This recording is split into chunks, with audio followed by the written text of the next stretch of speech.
hace algunos años, ¿por qué fracasan los países?, quieren dar una respuesta de por qué existen países que tienen una gran prosperidad y algunos otros que, por el contrario, tienen grandes dificultades para salir de la pobreza y para no generar prosperidad entre sus ciudadanos.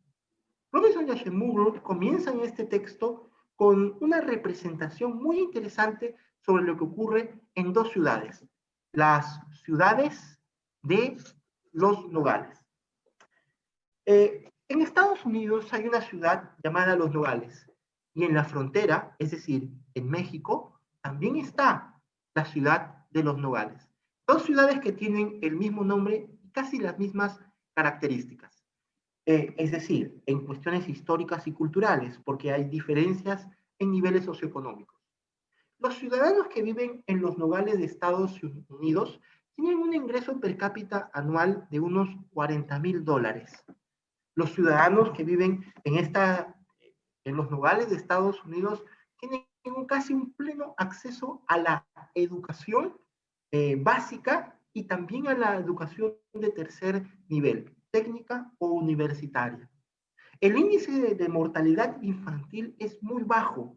El nivel de corrupción de la policía y de las instituciones públicas también.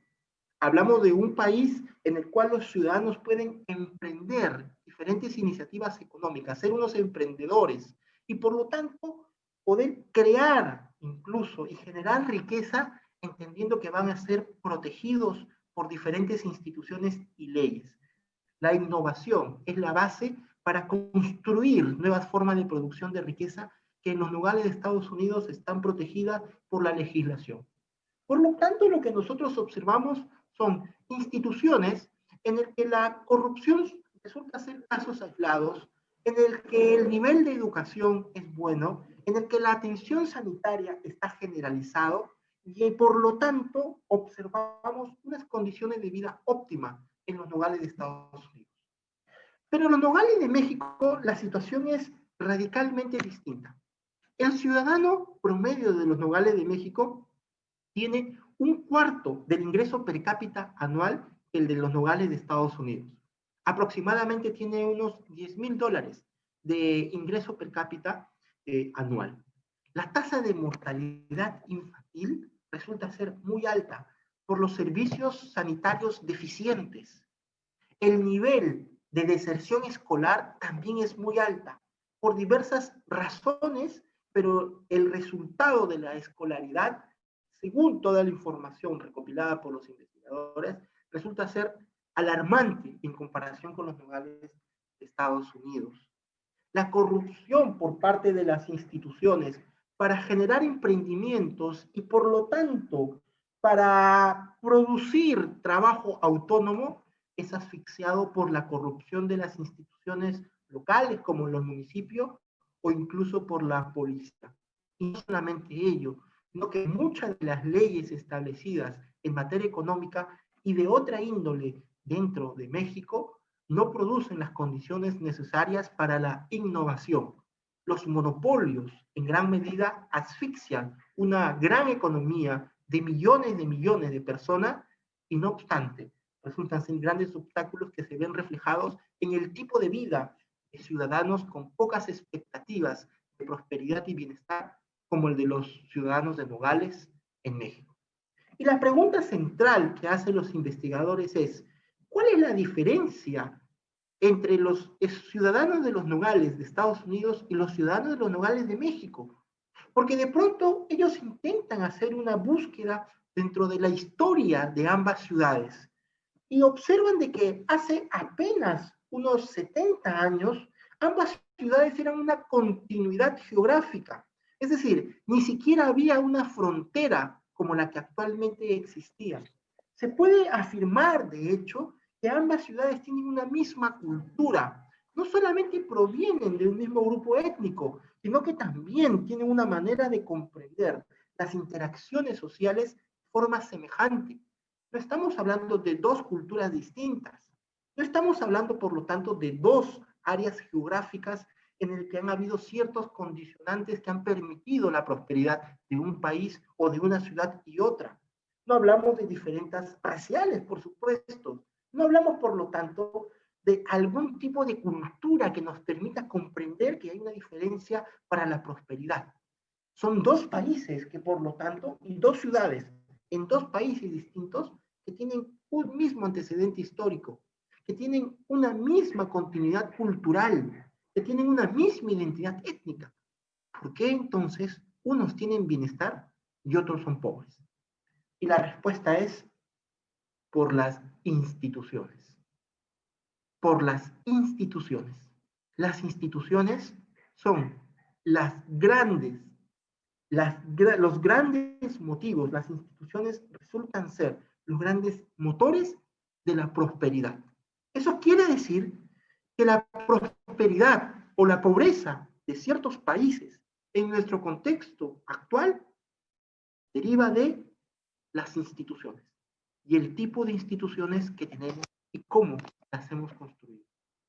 Es por esa razón de que muchas veces nosotros pensamos de que las razones en las que motivan y que generan la pobreza están vinculadas a cuestiones culturales. Algunos, por ejemplo, dentro de el tipo de sociología actual, intentan explicar que son las diferencias geográficas las que han producido países ricos y países pobres. Por ejemplo, se entiende que los países que forman parte del trópico y por lo tanto aquellos que tienen condiciones climáticas adversas para la generación de riqueza están condicionados hacia la pobreza. Esto quiere decir que desde ese punto de vista la geografía es determinante, un condicionante muy importante para la generación de riqueza y pobreza. En tanto que los países que se encuentran en los polos, es decir, los países septentrionales, por el contrario, tendrían condiciones adecuadas para la generación de la innovación y la iniciativa, en virtud de la gran pobreza que existe por la falta de recursos, hace que la inventiva de los ciudadanos pueda construirse con mayor dinamismo y por eso mismo han podido generar sociedades de prosperidad. Estas razones geográficas son francamente inaceptables, porque entonces nosotros nos podemos preguntar, ¿y cómo existen países que se encuentran dentro del trópico y por lo tanto no cumplen esas condiciones geográficas necesarias para la prosperidad? No obstante, tienen ingresos per cápita anuales entre los más altos del mundo, como por ejemplo Singapur. ¿Cómo entonces podemos explicar el caso de Singapur si no están en las áreas septentrionales de la geografía mundial, sino más bien dentro del mismo trópico? ¿Cómo es que, por lo tanto, cómo es que entre tanto calor hayan generado tanta prosperidad? Este tipo de ejemplo lo que hace es contradecir la importancia de la geografía. Una revisión de esta tesis señalaría, por ejemplo, de que no es en estricto sentido de las condiciones geográficas que viene de lo más remoto, como los textos de Montesquieu en el siglo XVIII, sino que también está relacionada, por ejemplo, con las enfermedades que se generan en el trópico. En el trópico, por ejemplo, lo que existen son enfermedades como ahora el Zika, o como el chikungunya, o como la malaria, que son condicionantes para los ciudadanos. Es decir, son enfermedades que pueden producir distorsiones biológicas y condicionar la vida del ciudadano. Por esa razón es que una revisión de esta tesis geográfica señalaría de que, en verdad, la auténtica limitación para la generación de riqueza de los países que están cercanos o que forman parte del trópico o que tienen condiciones geográficas adversas, como por ejemplo el calor, resultaría ser las enfermedades. Otro señalaría de que no, que en realidad es la distribución mundial natural del ganado y del tipo de alimentos. Pero ninguna de estas tesis tiene ningún sustento. Nosotros podemos observar los países que forman parte del área tropical y que han logrado grandes niveles de desarrollo y de progreso, no solo contemporáneo, sino comparativamente. Podemos hacer una historia de la prosperidad mundial y observaremos que en grandes áreas tropicales se desarrollaron grandes imperios que alcanzaron un nivel de concentración de poder y de desarrollo cultural en comparación con grandes áreas de la Europa medieval, y por lo tanto la prosperidad era abismalmente distinta, a favor, por supuesto, de estas grandes civilizaciones del trópico. Por esa razón, decir que la pobreza es un asunto geográfico es un error. Y nosotros podríamos, por ejemplo, pensar que existen países ricos y países pobres por la cultura. Este es un asunto cultural. Podemos entender o podríamos asumir que las condiciones culturales son las que generan la prosperidad, las que generan la pobreza. ¿Acaso podríamos entender que en el marco de una pandemia única como la que experimentamos en todo el mundo, observamos de que hay ciertos países cuya disciplina les ha permitido superar la pandemia y otros países que en virtud de una conducta culturalmente indisciplinada no lo han podido hacer para contener el avance del COVID? ¿Podemos decir acaso que los ecuatorianos, que los peruanos, estamos condenados en virtud de nuestra cultura y en virtud de esta convivencia anómica e indisciplinada a contagiarnos y morir? Es un asunto cultural. Es un asunto cultural entonces que las personas son pobres porque les falta la iniciativa personal para salir de la pobreza. Por supuesto que no.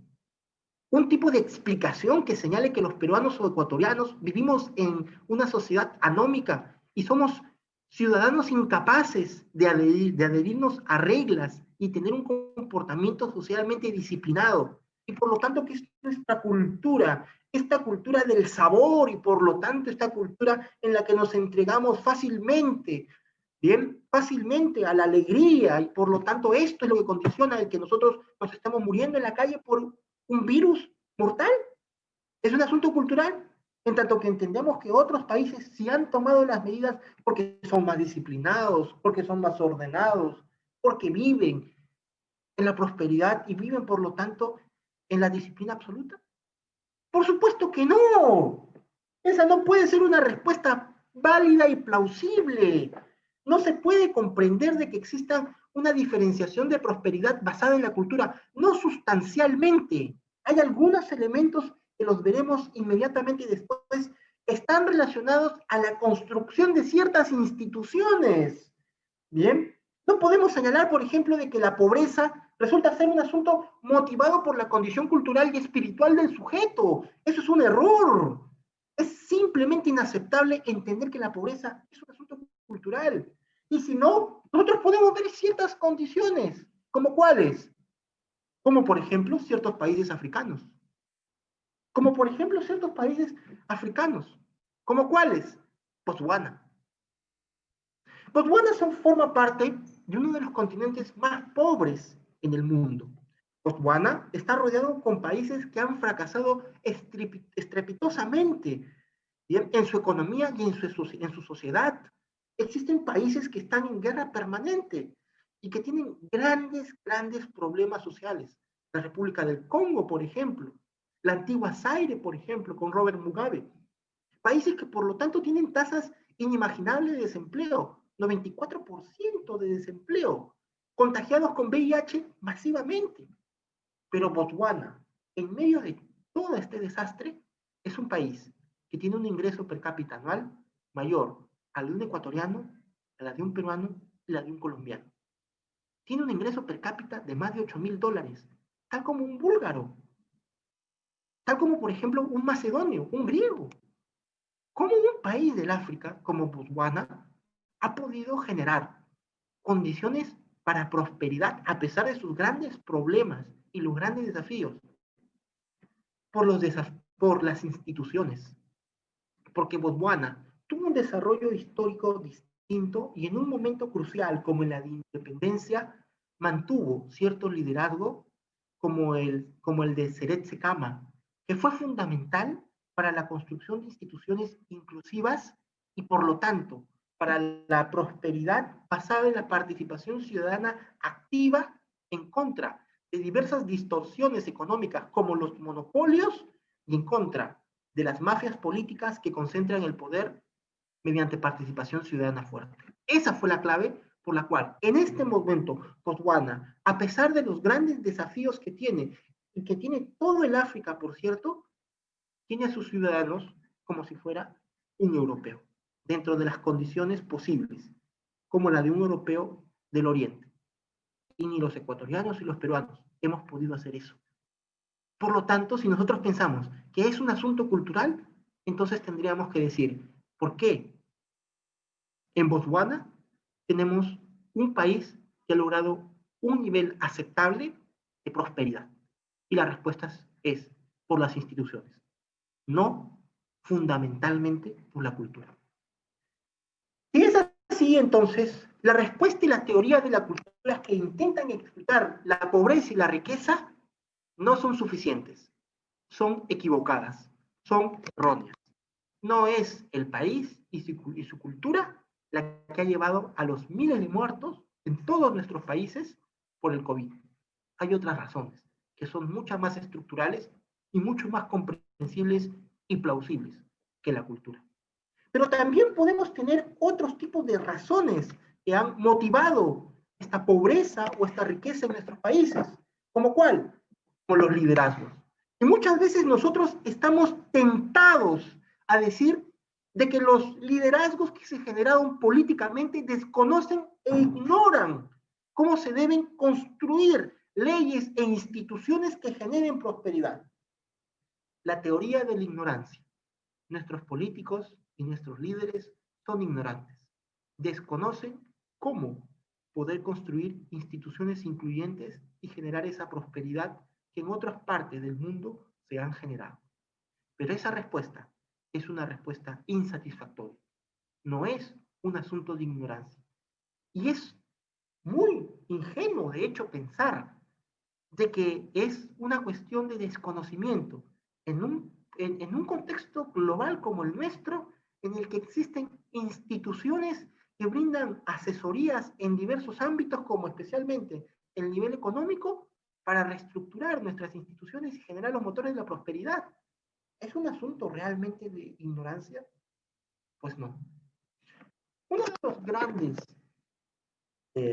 una de las grandes invenciones en la historia de la humanidad que han generado una revolución económica fue la primera máquina automática industrializada para hilar. Era la Jenny Spinning. La Jenny Spinning fue creada a mitad del siglo XVIII y fue la máquina que permitió la gran revolución industrial en Inglaterra, fundamentalmente. Esto, por lo tanto, lo que hizo fue traer una revolución en la producción de muchos productos comerciales y permitió de que Inglaterra, junto con otras razones institucionales, pero en el ámbito de la invención y la creación industrial, permitió que este país se convierta en una potencia. Pero la historia misma reseña de que 100 años antes de que se patente la Jenny Spinning, durante el reinado de Isabel I, ya algún inventor había había creado una máquina semejante a la Jenny Spinning.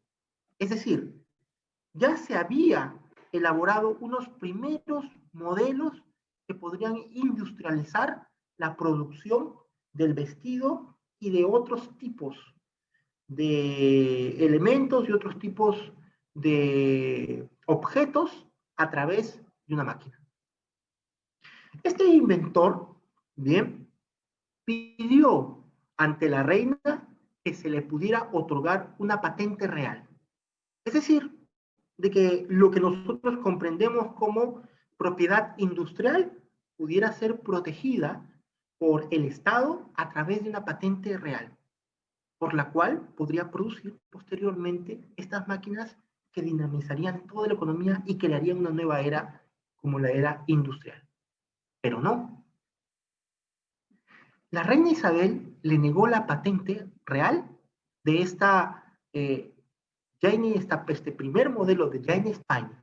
Y la razón es ¿por qué? ¿Por qué se la negó? ¿Por qué razón le negaría una máquina que es una innovación central para la prosperidad incluso del mundo? una revolución que hizo de Inglaterra una potencia mundial. ¿Por qué? Por una razón. Porque si la reina Isabel le concedía la patente, eso significaría que los gremios de los hilanderos, los gremios de los tejedores, los grandes comerciantes y los grandes gremios, bien, muy poderosos en el reino de Isabel I, en el reinado isabelino, podían desestabilizar el gobierno de su majestad. Por esa razón. ¿Eso qué significaría, además? Significaría que la creación, ¿bien?, de una nueva forma de producción de riqueza, como realmente lo generó la Jane Steinman, podría generar una inestabilidad política. Crearía una nueva clase, ¿bien? Crearía un nuevo grupo social, una burguesía que tenga una comprensión del mundo distinta a la de los gremios que venían de la época medieval y que lo que hacían era mercantilizar sectores de la economía de forma proteccionista y que no querían la construcción la generación de competencias que pudiera romper un mercado. Entonces, la decisión de la reina, ¿cuál fue? La decisión de la monarquía, ¿cuál fue? La de mantener el poder para no generar la inestabilidad que implicaría una nueva máquina y una nueva era. Entonces, este era un asunto de desconocimiento. La decisión de la monarquía fue un asunto que estaba motivado, ¿acaso por querer, por falta de información? No. ¿Por qué se reaccionó así? Para mantener el poder. Porque conceder una patente real de la Jane Steinman en la época de Isabel implicaba la pérdida del poder. Eso no era posible. Por esa razón. Mediante este ejemplo, entonces, ¿qué es lo que nosotros podemos observar? Que la tesis de la ignorancia y que aquellos que asumen que nuestros líderes carecen del conocimiento necesario para tomar decisiones y por lo tanto para generar la prosperidad en nuestros países, se equivocan.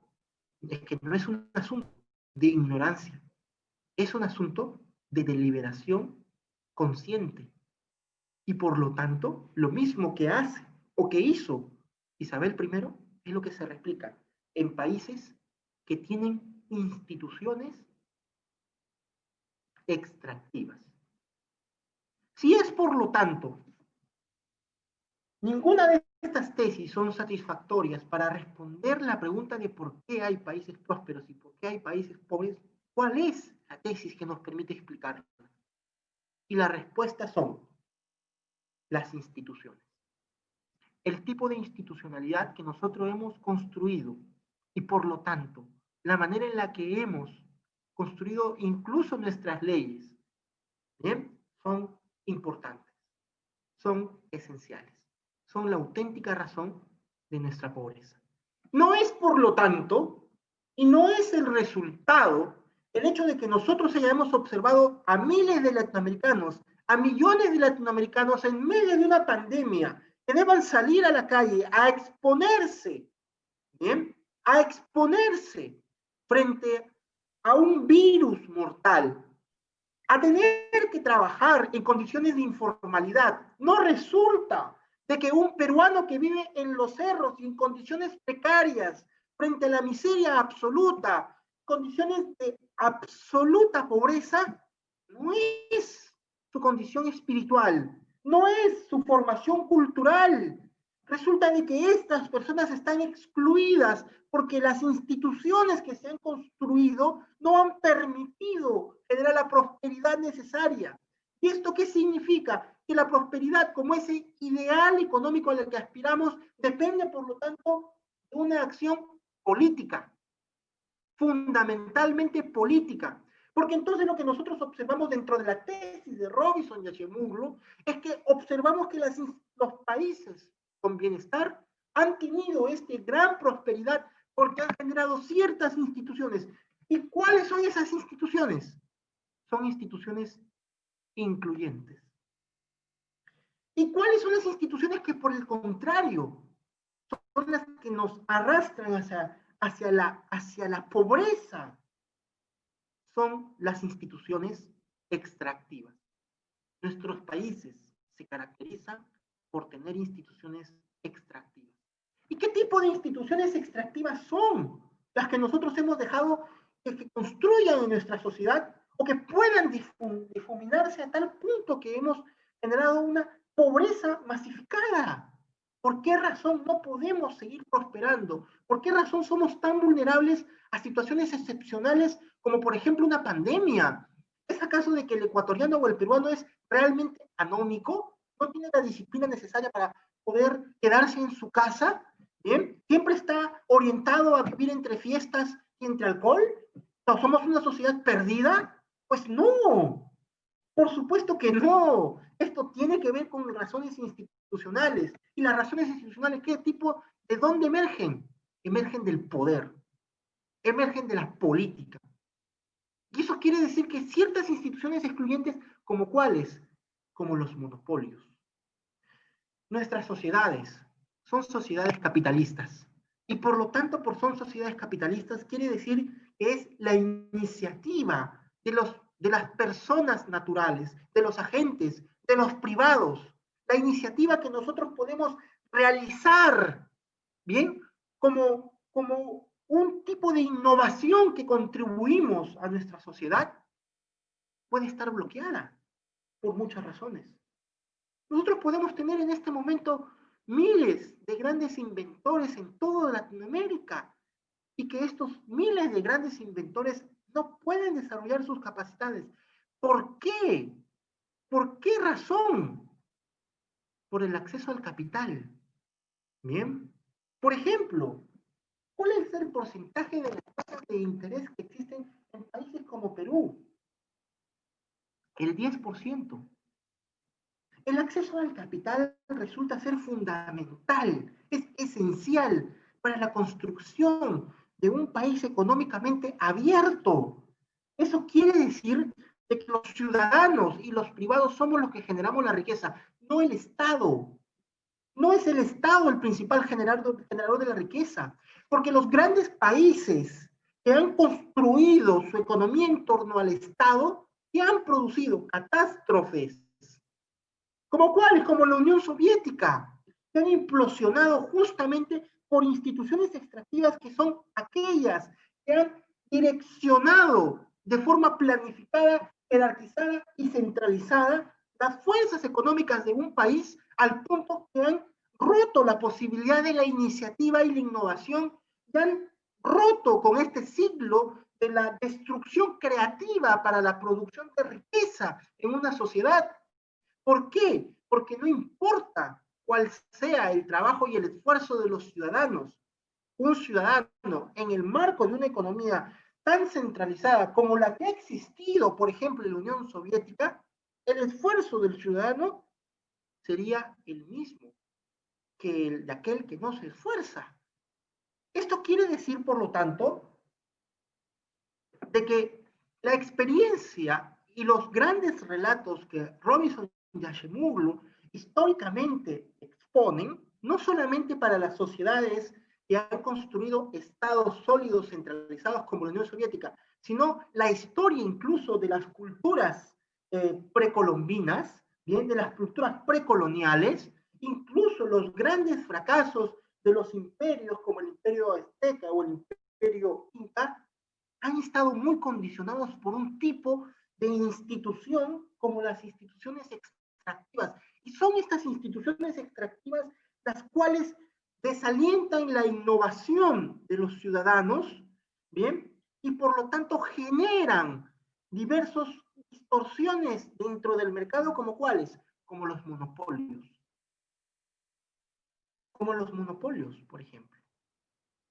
Los autores citan un ejemplo muy interesante entre Billy Gates, este gran creador de una multinacional como Microsoft, entre Billy Gates y entre Carlos Slim. Bueno, lo que resulta dentro del relato que hacen de las historias paralelas entre Billy Gates y Carlos Slim es que relatan la historia judicial de Carlos Slim y, por ejemplo, señalan de que mucho de la riqueza producida por Slim ha estado basada en diferentes artimañas judiciales, utilizando ciertas instituciones como por ejemplo las acciones de amparo o, como los denominan en algunos países, las acciones de protección con la finalidad de incumplir sus obligaciones empresariales.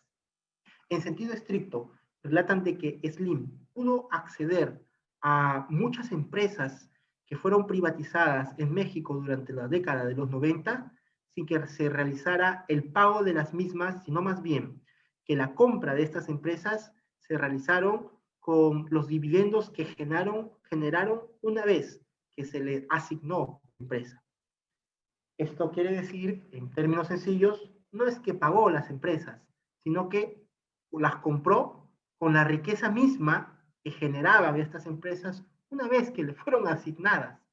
Pero incluso llegó un momento en el que Slim no quiso seguir pagando. ¿Bien?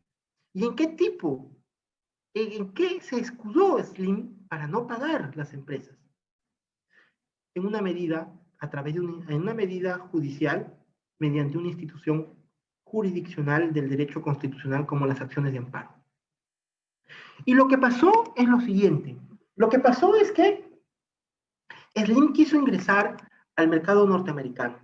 Firmó un contrato con Microsoft para la distribución de sus productos a través de una gran empresa distribuidora en todo Estados Unidos. Pero de pronto, Slim se dio cuenta de que podía ser mucho más lucrativo el negocio si es que ellos presionaban a la empresa y quiso romper el contrato. Microsoft se opuso. Slim intentó emplear una institución semejante a las acciones de protección en Estados Unidos. ¿Y qué logró? Le negaron cualquier acción de protección. ¿Qué significa eso? Significa de que dentro del marco jurídico y de las diversas instituciones que le permitieron acceder a un estatus empresarial privilegiado, como las que existieron en México en la década de los 90, bien, hasta esa estrategia que empleó le sirvió para generar una fortuna, pero no le sirvió en países con instituciones que no permitieron la manipulación jurisdiccional y por lo tanto que no aceptaron el hecho de que Slim pudiera dejar de pagar una indemnización y rompiera un contrato sin una causal. Y por el contrario, lo sancionaron con millones de dólares, como un resarcimiento por la ruptura del contrato, por el término del contrato unilateralmente. Entonces, lo que nosotros observamos mediante este ejemplo es que cuando me refiero a instituciones, nosotros podríamos observar en el marco de nuestras sociedades actuales, por ejemplo, lo que ha pasado en una pandemia, como el monopolio. De pronto lo que vemos a través de diversas empresas sanitarias privadas en toda Latinoamérica y el mundo es que en el marco de una situación excepcional, como por ejemplo ha ocurrido en el Perú, los costos de atención se han elevado hasta por más de 5 veces su valor.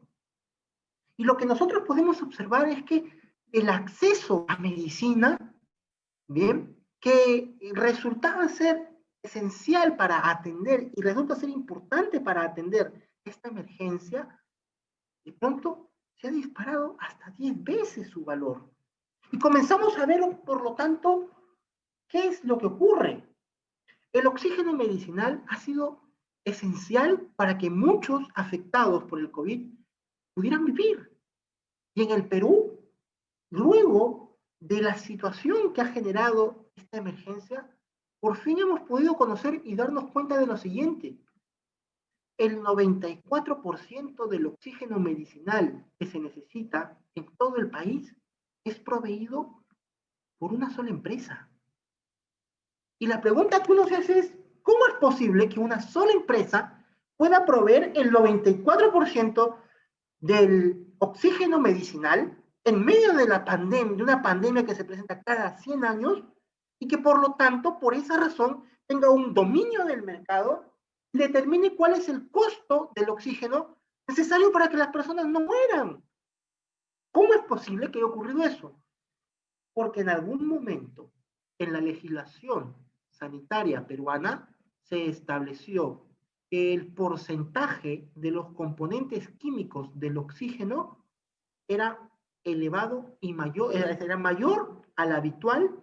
Bien, me parece que había un nivel de saturación o algo semejante que ninguna otra empresa podía cumplir, sino solamente esta. Se modificaron las normas para determinar cuál era el porcentaje de los componentes necesarios para la comercialización del oxígeno comercial, valga la redundancia, para el oxígeno, perdón, medicinal, ¿bien? Y lo hicieron mediante una decisión de una Secretaría del Estado. Y resulta de que solamente una empresa tenía estas capacidades. ¿Y esto qué significó? Una monopolización. ¿Y qué significó la monopolización? La muerte de cientos de personas. La muerte de cientos de personas. ¿Por qué? ¿Por qué significó la muerte de cientos de personas? Porque ya no existían otras empresas que puedan competir, porque ese requisito de porcentaje que debía tener el oxígeno no podía ser cumplido. Los monopolios funcionan así. Una empresa monopolizó el oxígeno medicinal y el resultado, ¿cuál fue? El resultado fue cientos de muertos. Y entonces cuando observamos de pronto el sistema sanitario en el país y en muchos otros países, observamos que la cobertura de las empresas prestadoras de salud privada están relacionados a su vez con grandes empresas como grandes cadenas farmacéuticas que llegan a tener hasta el 65-70% del mercado nacional y que a su vez estas empresas prestadoras de salud y estas grandes cadenas farmacéuticas están relacionados con los laboratorios que producen la medicina, están vinculados empresarialmente con las empresas aseguradoras. Es decir, un mismo grupo económico es dueño de la empresa que ofrece prestación de servicios de salud y de la empresa que debe auditar cómo se realizan esta prestación de servicios de salud, de la aseguradora. Y a su vez esta misma empresa es propietaria de la farmacéutica responsable de la producción de medicinas y compró la cadena más grande que distribuye esta medicina. Es decir, acapararon todo. Acapararon todo. Y entonces cuando tienes un enfermo de COVID ahogándose en la puerta de una clínica, ¿qué es lo que ocurre? Ocurre de que la aseguradora que tiene que supervisar cuál es el tipo de servicio que ofrece la clínica, no lo hace a favor del paciente. ¿Por qué? Porque el mismo grupo empresarial es el dueño de quien supervisa, de quien ofrece los servicios, de quien produce la medicina y quien distribuye la medicina. Han hecho un acaparamiento vertical. ¿Y esto qué es? Un monopolio. ¿Y el monopolio que ha producido? Cientos de muertos. Así es como funciona una institución excluyente. Las instituciones excluyentes son aquellas que, por ejemplo, en el ámbito económico, han construido un entorno de acaparamiento y que, por lo tanto, han desalentado la competencia. ¿Qué es lo que significa? ¿Qué significaría para un empresario del sector de la salud querer construir, por ejemplo, un conglomerado hospitalario? ¿Lo podría hacer en muchos países de Latinoamérica? No, no podría hacerlo. ¿Por qué? Porque la tasa el porcentaje, la tasa de interés para el acceso al capital, para la generación de competencia en ciertos sectores como el salud, es simplemente impagable. Cuesta demasiado. ¿Y entonces eso qué significa? Significa de que no es posible el acceso al capital. Es muy caro. Y entonces no importa cuánta genialidad o cuánto esfuerzo haya. Sin esas condiciones no se puede construir competencia. Y entonces los monopolios captan porcentajes de la economía y ante ello no hay forma alguna de actuar en situaciones de emergencia. Eso quiere decir, por lo tanto, que los monopolios, ¿qué producen? Los monopolios producen pobreza. El resultado es la pobreza, así como los muertos que hemos tenido en el marco de nuestra emergencia actual. Y no solamente ello, sino que también podemos ver grandes distorsiones en nuestras economías. Las instituciones excluyentes, ¿qué son? Las instituciones excluyentes son las que se han construido no por ignorancia, no ha sido un asunto de ignorancia, ha sido un asunto deliberado para poder segmentar ámbitos de la economía y por lo tanto para que las economías libres que se basan en la innovación y la competencia, para aquellos grandes emprendedores que deberían participar activamente para mejorar los bienes y servicios que hay en nuestra sociedad, bloqueada esa posibilidad por diferentes instituciones construidas a partir de la comprensión de la institución excluyente. Estamos, por lo tanto, marginados de la participación económica e institucional, marginados de la participación política. Es como si grandes ámbitos de decisiones dentro de nuestras sociedades hayan sido monopolizados, desde el ámbito jurisdiccional hasta el ámbito económico. Se nos ha sustraído la posibilidad de que el ciudadano pueda participar realmente en sociedades como la nuestra. Y este es el núcleo central por la cual se produce la pobreza en nuestros países. No resulta ser entonces de que el ciudadano más pobre, que vive en un asentamiento humano, que vive en una villa miseria, que vive en las condiciones más paupérrimas de Latinoamérica, es un asunto cultural. No es que no se quiere esforzar, es que no existen esas condiciones institucionales necesarias porque las instituciones excluyentes han hecho de que el mercado se construya de tal forma que la monopolización, que los oligopolios, que el acceso al capital, que los instrumentos necesarios en una sociedad libre no sean posibles de tener, de acceder. Y ese es un problema clave. Pero hay algo más. Y entonces la pregunta central que nos plantearíamos es, ¿pero quién construye esas instituciones excluyentes? ¿Quién? ¿De dónde surge? Surge del poder político. Por esa razón, ¿hacia dónde debemos ir? Hacia las instituciones incluyentes. Las instituciones extractivas, ¿bien? Implica una monopolización del poder político, una monopolización del poder económico y una exclusión de la participación ciudadana. ¿Y hacia dónde tenemos que dirigirnos? Hacia las instituciones incluyentes. Porque las sociedades que han generado prosperidad, ¿cómo lo han hecho? Lo han hecho a partir de instituciones incluyentes. ¿Y cómo se construyen estas instituciones incluyentes? ¿Y cómo se generan? ¿Y cómo se producen? Porque pareciera que fuese muy fácil. Desafortunadamente, no lo es. Porque hay mucho de azar histórico, mucho de condicionamientos en algún punto, mínimo por lo menos, de cuestiones culturales, en algún punto sin que sean determinantes. ¿Y cuándo se produce eso? ¿Y cuándo se genera?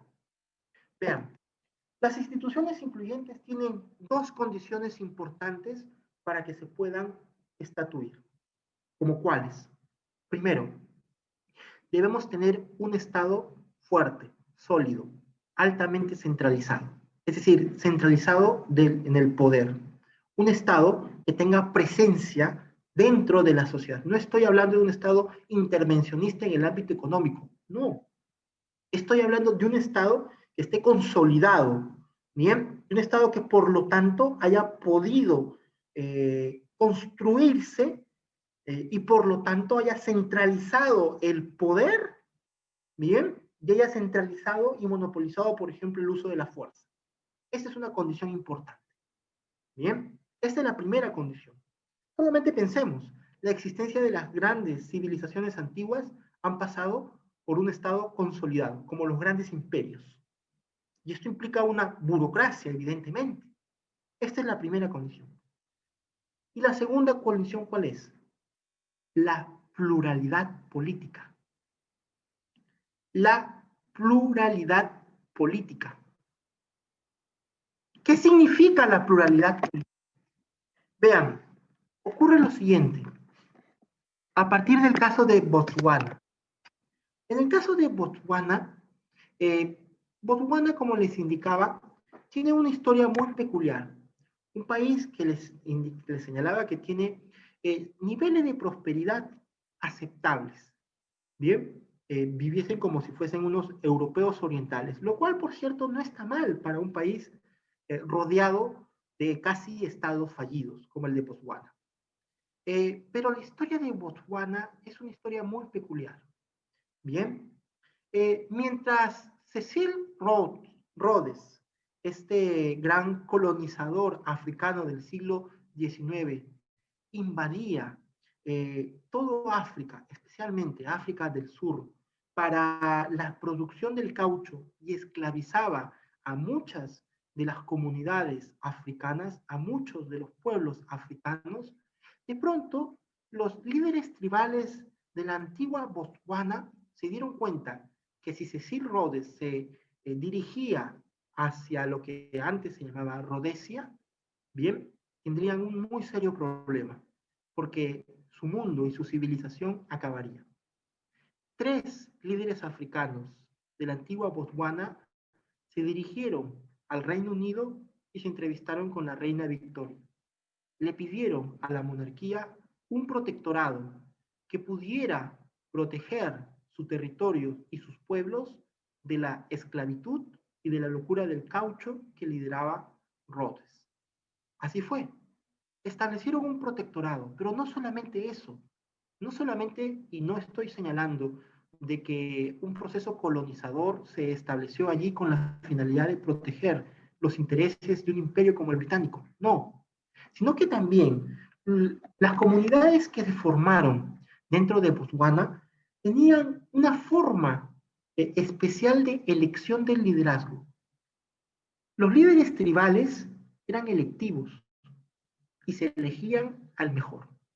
No eran hereditarios, a comparación de otras tribus africanas vecinas de la antigua Botswana. Esto quiere decir, por lo tanto, de que la forma en la que se accedía al poder político en Botswana era mediante un mecanismo electivo entre los líderes de las tribus que formaban parte de la cultura botswanesa del momento, y entonces esto permitía la elección del mejor. Bien. Los antepasados de Seret Sekama, de hecho, fueron líderes elegidos y fueron aquellos los que lograron generar el protectorado británico, lo que evitó de que Botswana cayera en manos de la brutal colonización de Cecil Rhodes. Y posteriormente, cuando Seret Sekama asumió el poder de la Botswana independiente y libre, lo que observó era un país en un estado de extrema pobreza. Tenía apenas 28 kilómetros de carreteras asfaltadas. Apenas habían 11 profesionales en todo el país. Apenas habían una par de escuelas públicas. El Estado estaba por construirse desde sus cimientos. Y entonces, lo que hizo Seret Sekama, por diversos motivos azarosos también, por cierto, fue promover una industria que le generó gran riqueza al país. ¿Cuál fue? La de los diamantes. Los diamantes en Botswana fueron importantísimos para la prosperidad nacional. Lo que hizo Khama fue construir una burocracia en el que se centralizó el poder y se pudo no solamente generar la prosperidad, sino también construir instituciones democráticas sólidas para el acceso al poder. Khama lo que identificó es que siguiendo este elemento cultural tradicional de las tribus botswanesas, el acceso al poder debe realizarse en el marco de una pluralidad. Esto quiere decir que debemos entender que la democracia, el libre mercado y la prosperidad como el bienestar económico tiene un fundamento central. ¿Y ese cuál es? La pluralidad política, el acceso competitivo al poder. Y este acceso competitivo al poder, ¿cómo se logra? Mediante la democracia que implica la participación ciudadana a través del voto masivo sobre cuestiones fundamentales. Quiere decir, por lo tanto, de que la democracia fue un motor para la prosperidad de las sociedades. Sí, por supuesto que sí. Y entonces, cuando nosotros observamos lo que ha ocurrido en países como, por ejemplo, los países latinoamericanos, y observamos lo que ha pasado, como por ejemplo con el caso Lavajato, con los grandes problemas políticos que ha generado Odebrecht en toda Latinoamérica, ¿qué es lo que hemos visualizado? Hemos visualizado entornos políticos que han monopolizado el poder y que han obstaculizado la participación efectiva de los ciudadanos. ¿Eso qué implica, por lo tanto? Que la construcción de instituciones incluyentes no solo necesita un Estado fuerte, con una burocracia consolidada, que ofrezca servicios sociales bien construidos, no solamente eso, sino que implica necesariamente la participación ciudadana mediante el voto. Lo que necesitamos, por lo tanto, dentro de la experiencia política de Latinoamérica, es la consolidación de los ciudadanos mediante una participación masiva. Este es un elemento central. Hay países que han desarrollado leyes y estas leyes, por supuesto, han permitido la participación fuerte sobre cuestiones esenciales dentro de nuestras democracias. Por supuesto que sí, pero lo que estoy señalando es que en este punto, hasta donde se ha podido determinar, la democracia es fundamental y la participación ciudadana es esencial. Y por supuesto, hay grandes distorsiones. Por supuesto que existen grandes problemas, aunque existan leyes de participación ciudadana. No me cabe la menor duda. Bien, pero hay un punto importante y esencial hasta donde podemos conocer, hasta donde podemos entender. La competitividad por el poder es un componente indispensable para la generación de prosperidad. Eso quiere decir que los autoritarismos no serían posibles para la generación de prosperidad a largo plazo, no. Y tal vez podríamos pensar, pero en China el Partido Comunista Chino genera niveles alucinantes de crecimiento, hasta 7%, que ha llegado a generar una clase media que ha producido una clase media en pocos años que ha trasladado a gente de la pobreza hasta la clase media, 200 millones de personas. Sí, por supuesto, podríamos pensar en ello, pero esto es imposible que sea a largo plazo. No es posible de que nosotros podamos construir una sociedad políticamente autoritaria, ¿bien? Y que a su vez tenga como correlato la prosperidad económica. No es posible. Eso implosiona. ¿Y qué ejemplos históricos tenemos de ello? La más importante, la Unión Soviética. Es imposible, por lo tanto, de que nosotros podamos promover un discurso autoritario político y a su vez queramos generar prosperidad. A largo plazo, eso no se sustenta. La única manera de poder construir la prosperidad de los países que han logrado un nivel de vida decente, éticamente aceptable, en democracia para nuestras para la ciudadanía se ha basado en la competitividad por el poder. ¿Y eso qué es? La democracia. Eso significa el fortalecimiento del voto y la participación ciudadana. Sí, por supuesto. Entonces, aquí hay un problema. ¿Por qué? Porque si nosotros observamos y vemos el rol que tiene la justicia, en especial la justicia constitucional, tal como les decía al comenzar, al inicio de esta exposición, es que nuestra justicia y las instituciones contramayoritarias toman decisiones que incluso van en contra del fortalecimiento de una democracia. Y esta es una gran paradoja. La gran paradoja de nuestro Estado constitucional. La defensa de los derechos fundamentales implica la desarticulación de la participación política. ¿Por qué?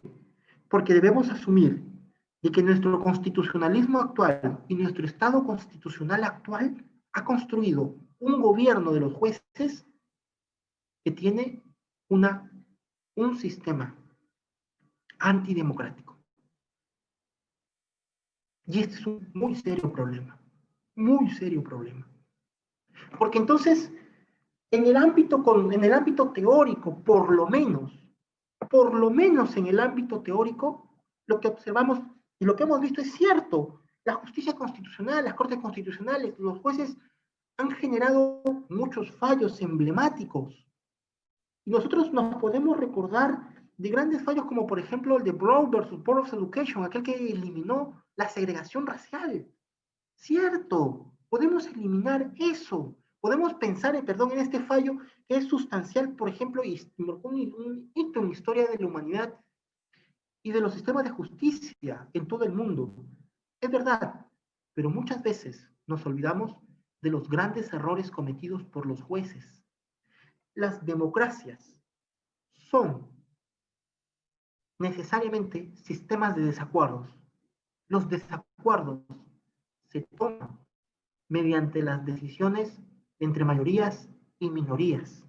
Debemos entender de que nuestra dinámica debe basarse en el principio de autogobierno. Y esto implica una participación fuerte entre los ciudadanos. Pero no solamente eso, sino que nosotros debemos entender lo siguiente: reivindicar la representación política nacional, las asambleas nacionales, los congresos nacionales tienen un rol fundamental, porque debemos entender de que incluso los ámbitos judiciales no resultan ser foros adecuados para decidir sobre cuestiones políticas trascendentales. Un juez constitucional no puede decidir sobre la vida de millones de personas, porque cada uno de nosotros podemos participar de forma respetuosa a través del voto. ¿Qué tipo de democracia? Es aquella que reivindica la dignidad de la persona, pero no lo respeta en su autonomía básica para construir una sociedad política en la que nosotros participemos políticamente de forma activa. ¿Eso qué significa? El debilitamiento de los ámbitos jurisdiccionales a favor de la representación parlamentaria. Esto no implica una sociedad plebiscitaria. Esto no implica las distorsiones que pueda generarse mediante una sociedad plebiscitaria. No vamos a poner al voto todo, pero sí, por lo menos, el fortalecimiento de nuestras instituciones representativas como la Asamblea Nacional. Y son justamente los parlamentos los más desprestigiados en toda Latinoamérica. Y esto no se puede esconder. El Latinobarómetro le da al Parlamento peruano apenas un 8% de aceptación, a pesar de que incluso han habido elecciones extraordinarias. ¿Qué es lo que ocurre? ¿Qué pasa? El poder perdido, este eje central de la democracia en la construcción de las normas que tiene la legitimidad del voto. ¿Por qué entonces hay este discurso de legitimidad? No solamente por lo que implica las trayectorias políticas de nuestros representantes, sino también porque los parlamentos, ¿bien?, son instituciones de desacuerdo, de intereses. Y muchos de nosotros, como por ejemplo lo diría Waldron, un gran autor del cual tomo muchas de sus ideas, y muchos de nosotros diríamos de que no, de que en realidad lo que observamos nosotros en nuestras asambleas, en nuestros parlamentos, son solamente intereses. Son solamente intereses lo que se debaten dentro de los plenos, dentro de los hemiciclos. ¿Y los jueces qué tienen? ¿Y los ciudadanos qué tenemos? Entonces, ¿qué queremos? Un parlamento angelical. ¿Y qué tenemos los ciudadanos? ¿Y qué tenemos los grupos? ¿No tenemos intereses? ¿Y esos no se resuelven políticamente en el marco de la Constitución? ¿Queremos un parlamento y una justicia angelical cuando los ciudadanos también tenemos intereses? ¿No es mejor reconocer los intereses de las personas y deliberar democráticamente en un consenso amplio? ¿No es mejor eso? Y entonces entendemos de que de pronto son los jueces constitucionales, incluso los que pueden deliberar sobre asuntos sustanciales en nuestra sociedad. Y entienden, como diría Walton, de que no, de que si nosotros observamos lo que tienen los ciudadanos, el pueblo, son solamente intereses, esos intereses siempre van a vulnerar los derechos fundamentales. ¿Y un juez qué tiene? Pero no, pero los jueces pueden proteger y tutelar los derechos. No, porque el voto siempre implica una decisión mayoritaria y minoritaria. ¿Y cómo deciden los jueces si no es mediante el voto mayoritario y minoritario? Solamente que lo hacen entre 11 personas. ¿Por qué no hacerlo entre millones? Si total, ¿de quién es la sociedad? ¿De los jueces o de los ciudadanos? Ese punto es un punto central, es un punto importantísimo y muy interesante para explorar y reflexionar. Esto no implica que nosotros debamos pasar bruscamente de un modelo de justicia hacia otro. No funciona así. Pasa aún en nuestros países con gran debilidad institucional. No, pero sí significa repensar, fortalecer la participación política de los ciudadanos. Y sobre todo, algo que es muy importante, si los ciudadanos son conscientes de los grandes problemas políticos, ¿qué es lo que puede hacer un ciudadano por su sociedad? Participar en política. Para eso, para eso están las asambleas nacionales y son las que deben ser fortalecidas. La representación política es fundamental. ¿Para qué? Para construir instituciones inclusivas y generar prosperidad. Eso implica, por lo tanto, la necesidad de explorar un campo de reflexión que es esencial para una nueva sociedad. Con grandes dificultades, por supuesto, con grandes problemas, pero por supuesto, con grandes desacuerdos siempre. Bien, que todo está mal, pero claro, todo siempre estará mal. Claro que sí, por supuesto, que alguien tenga la culpa, sí, lo que ustedes quieran, pero nuestras sociedades, por lo menos, dentro del ámbito del conocimiento, podemos identificar las razones de nuestra pobreza. Y es una paradoja. Esta es una gran paradoja. Pero en muchas partes de Latinoamérica, los sistemas de justicia, es cierto, en muchos casos defienden derechos, pero la paradoja es, desarticulan la democracia. Y entonces, en este escenario, ¿cuál puede ser la mejor respuesta? La defensa de la democracia, el voto y la participación. Muy bien, eso es todo. Muchas gracias.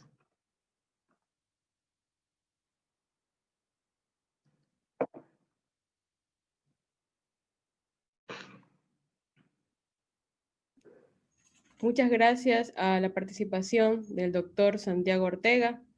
Doctor, tenemos unas preguntitas para ver si podemos terminar con su participación. Muy bien. Ya. Hay una pregunta que dice, ¿la calidad del trabajo de los legisladores puede haber dejado el espacio para los jueces que tomen mayor protagonismo?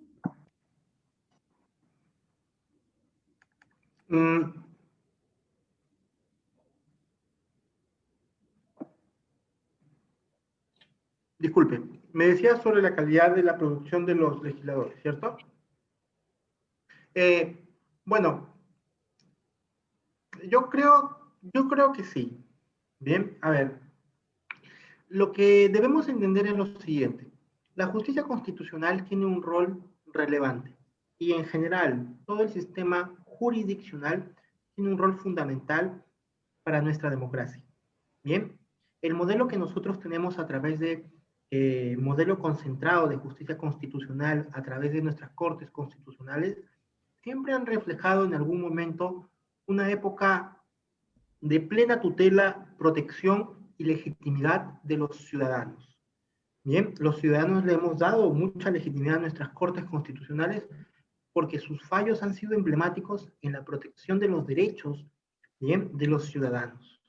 Pero también muchos de nuestros países han experimentado también momentos de desencanto, porque las cortes constitucionales han ido más allá incluso de lo establecido en el texto de la Constitución y han caído en un activismo judicial, es decir, en una función una creación del derecho que tiene sus funciones. Entonces, lo que yo creo es que es importante el que la justicia en general pueda entender que su labor no se desarrolla solo en términos dogmáticos, es decir, en términos de especialidad jurídica, sino que sus decisiones también tienen mucha repercusión en la consolidación o no de nuestra democracia.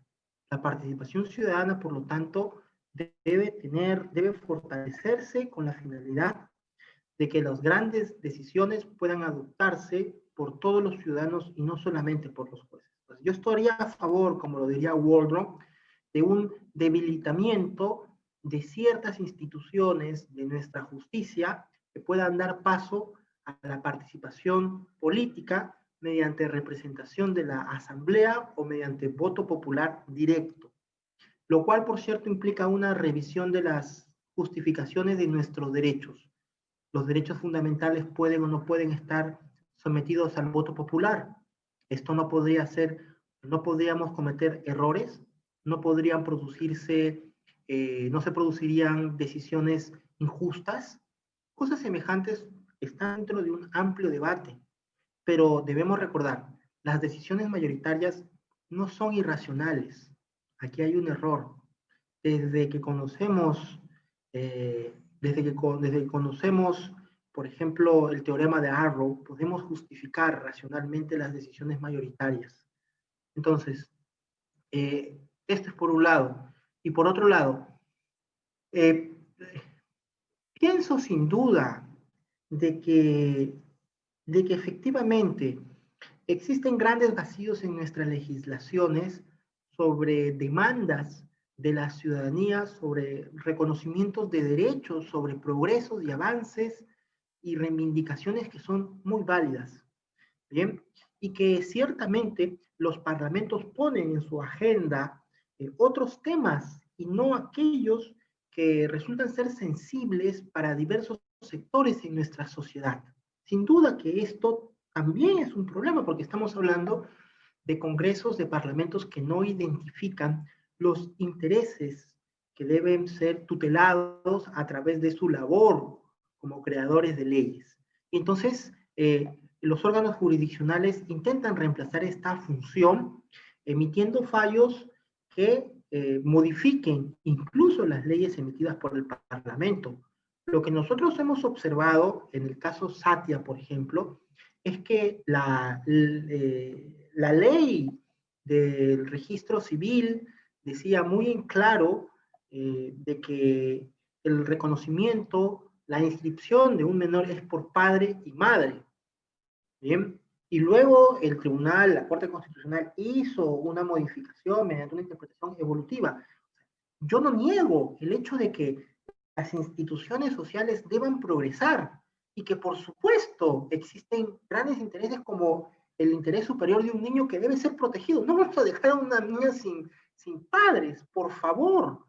Esto es importantísimo. O sea, no niego la importancia de que nosotros podamos buscar una sociedad en la que se defiendan los derechos plenamente de los ciudadanos y que reivindiquemos a las minorías y que por lo tanto progresemos para convivir mejor en nuestras comunidades. Eso no lo niego. ¿Qué es lo que objeto?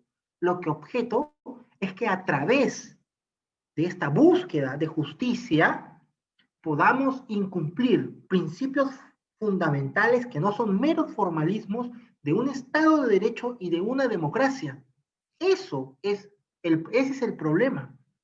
Y entonces eso quiere decir que no podemos justificar por la falta de legislación el hecho de que otros poderes del Estado reemplacen la labor legisladora de las asambleas. No podríamos hacerlo, ¿eh? Porque ahí hay un asunto en el que los ciudadanos debemos reivindicar. Los asambleístas, los congresistas, son la representación popular, son la expresión de la autonomía de los ciudadanos, son la expresión de la democracia misma. Y esto no es poca cosa.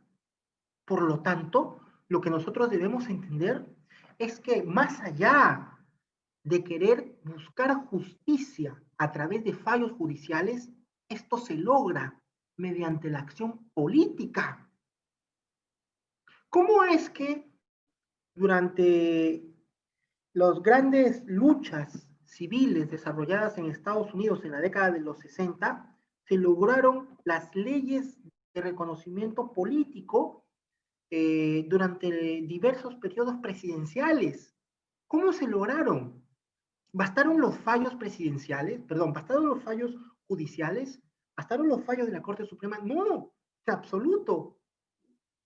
La acción política, ¿qué implicó? Implicó lo que hicieron los grandes movimientos liderados por Luther King. Implicó articulación política, implicó participación, implicó marcha pacífica, implicó sufrimiento, implicó dolor, implicó sangre, implicó violencia, implicó muchísimo dolor hasta que se pueda reconocer que los afrodescendientes eran iguales y que merecían el mismo respeto con sus derechos políticos. Y se logró de esa manera. ¿Y cómo logramos las 8 horas de trabajo? ¿Cómo es que pudimos reivindicar nuestros derechos sociales? Mediante luchas. Y este tipo de sociedad que hemos construido han traído consigo diversas tensiones y contradicciones que se generan en una sociedad plural por diversidad de intereses. La acción política ha sido el gran motor para construir una mejor sociedad. Y la pregunta es, ¿por qué de pronto nosotros creemos que una mejor sociedad se construye a través de un fallo judicial si nunca ha ocurrido eso? ¿Por qué razón? Evidentemente también existe una explicación. Es que en democracia, y eso es verdad, ya no podemos resolver nuestros problemas con violencia. Y debemos tener mecanismos racionales. Y un mecanismo racional es efectivamente el ámbito jurisdiccional. Pero esta manera de plantear la vida en comunidad es una forma inaceptable. Porque si fuese mediante un mecanismo racional, ¿cuál sería el mejor? El del voto del ciudadano o la del representante de los ciudadanos. En el ámbito jurisdiccional hay temas que no son apropiados tocar, sino que le corresponde al Parlamento o le corresponde a los ciudadanos. Muy bien. Una última pregunta. ¿Qué se puede hacer si en el Ecuador carece de seguridad jurídica confiable, lo cual impide que haya mayor inversión extranjera en el país? Bueno, esa es una pregunta bastante amplia, es una pregunta muy interesante. Bien, hay algo que me gustaría dejar en claro. En general, nosotros hemos se ha podido identificar en miles de estudios en realidad, que la democracia tiene una correlación con un sistema de libre mercado, ¿bien? Con el capital. Entonces, hay algo que debemos reconocer. El libre mercado, es decir, la distribución espontánea de la riqueza en nuestra sociedad, para ponerlo en estos términos teóricos, no estoy hablando de las distorsiones que puedan existir en una economía, sino en estos términos de que el mercado es este ámbito en el que se realizan transacciones espontáneas entre sujetos libres. Bien, este mercado, que es el correlato económico de una institución como el Estado de Derecho democrático, bien, tiene una característica. Y esta característica es que siempre generará exclusión. Bien, siempre generará pobreza. Necesariamente. Siempre lo hará. Y de hecho, por esa razón es que nosotros aceptamos que el Estado y sus grandes políticas públicas estén orientados por lo menos a dos ámbitos importantes. El primer ámbito es un conjunto de servicios sanitarios, perdón, un conjunto de servicios sociales, incluyendo los servicios educativos y sanitarios de alta calidad, indispensables para el progreso de la vida y el bienestar de los ciudadanos, por un lado, y por otro lado, un sistema tributario con un alto nivel de presión. Un sistema tributario bien construido que tenga un nivel de presión tributaria fuerte y sólida para el financiamiento de grandes programas sociales. Entonces, todas las sociedades que han pasado, que han vivido grandes experiencias en búsqueda de la igualdad de forma brusca, han acabado en desastres, todas. Bien, en el caso de la Unión Soviética, la búsqueda de la igualdad por parte del partido bolchevique, bien, por parte del proletariado, ¿qué es lo que trajo consigo? Millones de muertos. Bien, en el caso de, por ejemplo, otros países que han tenido procesos de igualdad económica brusca y radical, por ejemplo, la Irlanda del siglo XVIII e inicio del siglo XX, con los procesos migratorios brutales que vivió la isla, también generó un proceso de igualdad, pero hacia abajo, es decir, se despobló y quedó en la pobreza absoluta con unas condiciones de equidad, pero todos hacia abajo, todos hacia la pobreza total.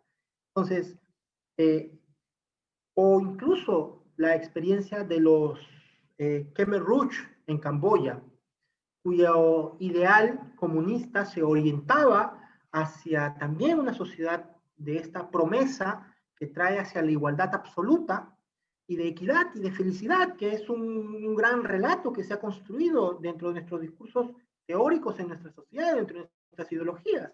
Todos buscamos eso, ¿bien? Y que trajo grandes medidas que solamente destruyeron la economía, como por ejemplo la eliminación de la moneda. Se retrocedieron siglos para que todo sea trueque. Y también la búsqueda de esta equidad basada en las armas, en la violencia y en la muerte. Entonces, hasta donde nosotros podemos conocer y hasta donde el profesor Adam Przorsky ha podido reseñar, las grandes experiencias en búsqueda de la igualdad dentro de la historia mundial o siempre han generado millones de muertes o millones de pobres. Entonces, lo que podemos reconocer es que el libre mercado ha sido el espacio institucionalizado de generación de riqueza más exitosa que nosotros podemos conocer, con sus grandes problemas, con sus grandes paradojas, con sus grandes dificultades. Esto no está exento de crítica, pero hasta donde podemos identificar, este libre mercado, a su vez, a pesar de grandes éxitos que han generado a nivel mundial, también tiene una cara opuesta. ¿Y cuál es esta? La de la exclusión. La de la exclusión y la de la pobreza. Eso quiere decir, por lo tanto, de que un libre mercado siempre generará desigualdades económicas, siempre tendrá como respuesta necesariamente la desigualdad económica. Lamentablemente, hasta donde yo puedo conocer, es que sí la va a generar. Y entonces nosotros tenemos que legitimar esta desigualdad económica, esta desigualdad en nuestros roles y funciones que tenemos en nuestras sociedades. ¿Qué podemos hacer frente a ello? Bueno, frente a ello hay muchas respuestas, desde la ética rawlsiana, con el principio de diferencia que intenta justificar una sociedad abierta, pero que esté basada en un principio de solidaridad muy fuerte, ¿bien? Hasta una ética libertaria, una justificación libertaria que aboga por una sociedad desigual como una condición muy normal para que podamos vivir en paz. Pero la respuesta creo que más plausible y aceptable está en la intervención del Estado frente a un sistema tributario sólido, frente a una presión tributaria ascendente, ¿bien? Sin que esto implique una desincentivación de los particulares a innovar y a crear riqueza. Los particulares somos los que creamos riqueza en realidad, por un lado, y por otro lado, la existencia de servicios sociales fundamentales para suplir las desigualdades. Esto es muy importante. Y esto va a través de grandes, sólidos programas sociales y servicios sociales. Buena educación, buena salud, son esenciales, son muy importantes, y junto a ellos otras cosas básicas. Bien, buena alimentación en los primeros años de vida, buenos nutrientes, buenos servicios, eh, buenos servicios de alcantarillado, de agua y desagüe, y estos aspectos son fundamentales. Entonces el Estado tiene un rol importantísimo que cumplir. Por ello, nadie, y por mi parte, yo no estoy promoviendo ni afirmado nada semejante como un Estado mínimo, como un Estado pequeñísimo. No, por supuesto que tampoco esta lógica de un Estado monstruoso que acapara toda la economía o todos los ámbitos de la vida social, en absoluto. Pero sí es importante un Estado fuerte, porque es una condición para la generación de instituciones incluyentes. Entonces, ¿cómo parte todo esto? ¿De dónde surge todo esto? ¿Cómo genero instituciones incluyentes? ¿Cómo puedo producir una justicia constitucional y una justicia en general respetuosa de la democracia? ¿Cómo lo hago? Eso se resuelve a través del poder político. No hay otra respuesta. No es un asunto económico, no es un asunto jurídico, no es un asunto de análisis de instituciones jurídicas, ¿no? No es un asunto de mediciones económicas, de expertos, no. ¿Qué es? Es un asunto de política. ¿Y esto qué quiere decir? El gran ámbito para generar grandes acuerdos a partir de los múltiples intereses de una sociedad abierta como la nuestra. Ese es el núcleo. Muchísimas gracias, doctor, por su intervención. Creo que no soy la única persona que le quiere dar agradecimientos por todo lo que nos ha inculcado el día de hoy. Estamos para aprender. Gracias por parte de la Escuela Legislativa, por el taller que estamos impartiendo, estas 7 sesiones que vamos a tener. También gracias a la Red Mujeres Líderes. En el chat le dejamos lo que es a continuación el formulario que le manifestaba al inicio mi compañera Fernanda sobre la evaluación que se va a hacer de las sesiones de la primera sesión y esta segunda. Muchas gracias a todos los asistentes. Los esperamos el 31 de octubre, que sería el día sábado que viene, para la tercera sesión.